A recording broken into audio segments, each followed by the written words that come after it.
You could rep out rows for hours each week in the gym. You want to build a strong muscular back, great posture. Or you could do one exercise once a week for less than 3 minutes and build a back that can do this. Here's how I've done exactly that and how you can do the same from a completely beginner level up. You don't need a bunch of different rowing movements. You only need one, and you just need to get it to a stupidly high level to have all the back strength that you want. But to do that, you first have to have a goal that's stupidly heavy so that you actually create that development by achieving it. And for us, very simply, that's a front lever, built by doing full range of motion front lever rows. Obviously, if you can't do a front lever now, you can't start there. But at the same time, doing rows that are easy enough for you to do are not going to get you there. What we need is to bridge the gap between a row that's too easy for you now and a front lever row that's completely impossible, and find the point in between where your current strength threshold is. If we can find failure and just work there, then in a few minutes a week we can very quickly build a lot of back strength, muscle, ability, and get you to that end goal. And so the way we do this is really simple. If we scale right down to 0, complete beginner level, we can just do these sort of body rows where you're standing on your feet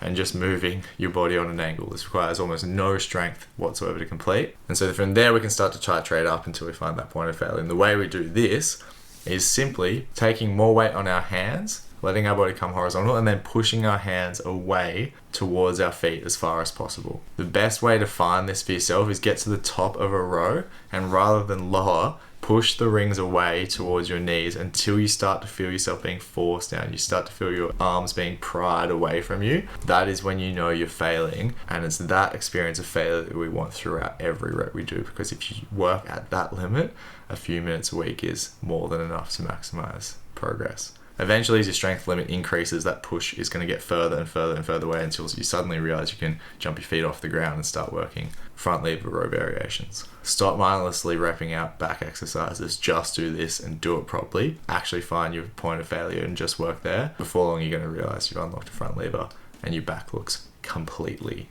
different.